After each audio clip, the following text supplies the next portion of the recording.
અને હવે જોઈશું સમાચાર વિસ્તારથી। તો જમ્મુ કાશ્મીરમાં થયેલા આતંકી હુમલાના પડઘામાં હવે સિંધુ નદીના મુદ્દે રાજકારણ શરૂ થયું છે। પાકિસ્તાન સામે કડક વલણ દર્શાવતી કેન્દ્ર સરકારની જાહેરાત પછી સિંધુ નદીના પાણી અંગેનો વિવાદ નવા ચરમસીમાએ પહોંચ્યો છે। જ્યાં એક તરફ જળ સંપત્તિ મંત્રી CR પાટીલે પાકિસ્તાન તરફ વહેતા સિંધુ નદીના જળને રોકવાનો સંકેત આપ્યો છે, ત્યાં બીજી તરફ કોંગ્રેસ નેતાએ આ નિવેદન અને નિર્ણયને લઈને સરકાર સામે પ્રશ્નો કર્યા। કોંગ્રેસના વર્કિંગ કમિટીના સભ્ય અને કોંગ્રેસના વરિષ્ઠ નેતા બાળાસાહેબ થોરાટે જણાવ્યું કે જળ સંપત્તિ મંત્રી CR પાટીલે સિંધુ નદીનું પાણી બંધ કરવાનું નિવેદન આપ્યું છે।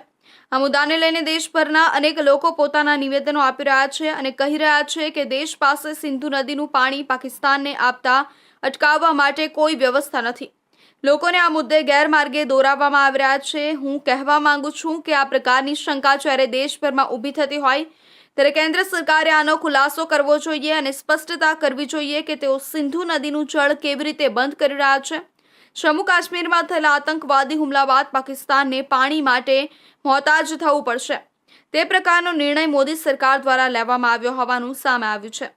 હવે કેન્દ્ર સરકાર દ્વારા નિર્ણય લઈ લેવામાં આવ્યો છે અને જળ સંપત્તિ મંત્રી CR પાટીલે પણ મંચ ઉપરથી અને મીડિયા સમક્ષ સિંધુ નદીનું જળ પાકિસ્તાનને આપવામાં નહીં આવે તે પ્રકારની વાત કરી છે। પરંતુ હવે આ મુદ્દે રાજકારણ ચરમ સપાટી પર આવી ગયું છે।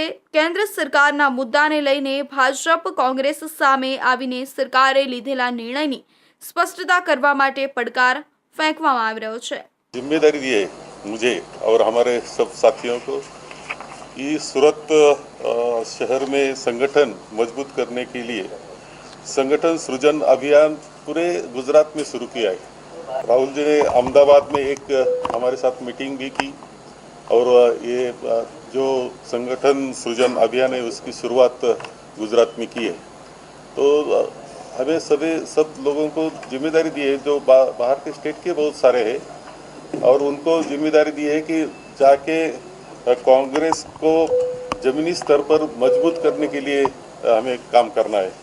कार्यकर्ताओं को प्रशिक्षण देना, उनकी भागीदारी बढ़ाना, सूरत की 12 विधानसभा सीटों पर पार्टी का प्रभाव बढ़ाना, स्थानीय नेताओं के जनता के मुद्दे उठाने के लिए तैयार करना और जो कुछ कोई ब्लॉक्स में इसमें जो प्रेसिडेंट नहीं होंगे या बाकी इसमें कोई प्रॉब्लम होगा तो वो सॉल्व करने के लिए जिम्मेदारी दी है।